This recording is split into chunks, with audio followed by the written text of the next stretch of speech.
Assalamualaikum warahmatullahi wabarakatuh. Perkenalkan, nama saya Desi Silovianti dengan NIM 821231106, yang dimana saya dari mahasiswa Sekresasi Pontianak yang sekarang berada di semester 6 dari program studi S1 Ilmu Keperawatan. Di sini saya akan menjelaskan tentang manajemen keperawatan. Saya harap teman-teman bisa nyimak ya. Baik, di sini ada definisi manajemen yang dimana manajemen adalah proses perencanaan, pengorganisasian, pengarahan, dan pengawasan untuk mencapai tujuan secara efektif dan efisien. Nah, dalam keperawatan ini, manajemen bertujuan untuk meningkatkan mutu dan keselamatan pasien, seperti mencapai tujuan organisasi, mengatur sumber daya, meningkatkan kualitas pelayanan, dan mengurangi kesalahan kerja. Nah, contohnya itu seperti kepala ruangan memberikan jadwal dinas yang sesuai.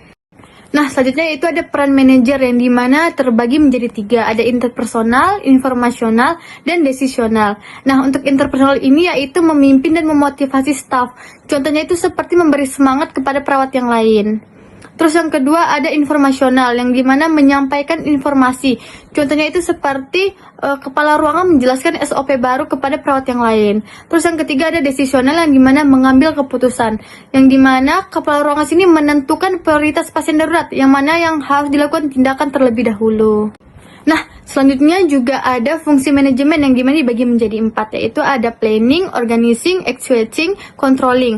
Untuk planning itu seperti membuat rencana, contohnya program cuci tangan. Nah, untuk yang organizing itu membagi tugas, contohnya itu seperti kepala ruangan membagikan shift perawat dengan sesuai. Terus yang ketiga ada executing, di mana memberi arahan. Nah, di sini kepala perawat itu memberikan bimbingan kepada perawat yang baru. Terus yang terakhir ada controlling yang dimana melakukan pengawasan.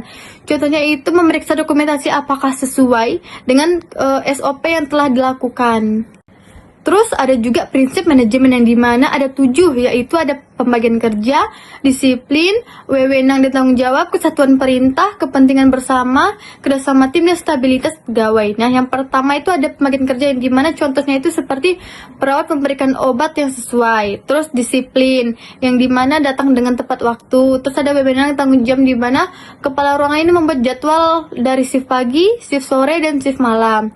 Terus ada juga kepentingan bersama. Nah, di sini perawat itu harus mengutamakan pasien ketimbang urusan pribadinya. Terus ada kerjasama tim yang dimana perawat dan dokter itu bekerjasama tanpa harus melihat jabatan mana yang paling tinggi. Terus ada stabilitas pegawai yang dimana pelatihan perawat. Terus selanjutnya juga ada konflik dan manajemen konflik. Nah, di sini konflik perbedaan pendapat yang dapat mengganggu pekerjaan. Nah, penyebabnya itu biasanya dikarenakan kurang komunikasi, perbedaan pendapat, dan beban kerja yang tinggi. Nah, bagaimana cara menyelesaikannya yaitu dengan komunikasi efektif, musyawarah, negosiasi, dan kolaborasi terhadap perawat yang lain. Nah, selanjutnya ada teori dan teori perubahan yang dimana teori di sini adalah dasar untuk memahami masalah dan mengambil keputusan. Nah, fungsi dari teori ini yaitu adalah sebagai pedoman kerja, dasar penelitian, dan mengembangkan ilmu. Terus ada juga teori perubahan yang dimana teori perubahan ini diambil dari Kurt Lewin, terdiri dari 3, yaitu ada unphrasing, changing, dan rephrasing. Nah, untuk unphrasing ini yaitu menyadari masalah yang dimana contohnya itu seperti petugas belum patuh terhadap cuci tangan. Terus untuk changingnya itu melakukan perubahan atau pelatihan cuci tangan setiap harinya. Dan rephrasing yaitu membiasakan perubahan, yaitu para perawat juga melakukan cuci tangan yang rutin setiap harinya.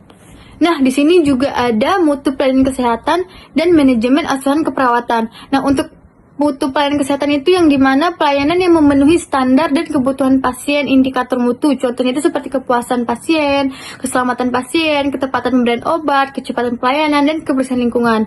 Nah, untuk manajemen asuhan keperawatan itu sendiri, itu yang dimana proses pengelolaan pelayanan keperawatan secara sistematis, yang dimana melalui 5 tahapan, yaitu ada pengkajian, diagnosa, perencanaan, implementasi, dan evaluasi. Nah, yang pertama itu ada pengkajian, yang dimana perawat akan mengkaji pasien terlebih dahulu. Setelah itu, perawat akan menentukan diagnosa apa yang harus ditentukan. Terus yang ketiga, perawat akan melakukan perencanaan. Yang keempat, perawat akan melakukan tindakan. Dan yang terakhir, perawat akan melakukan evaluasi hasil tindakan yang telah dilakukan.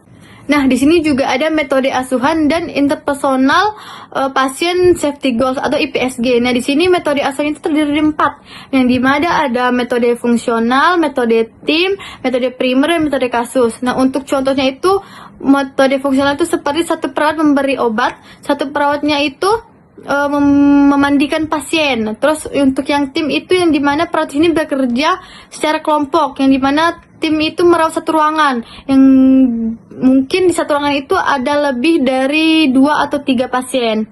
Nah, selanjutnya yang itu ada primer, yang dimana satu perawat bertanggung jawab penuh terhadap pasiennya.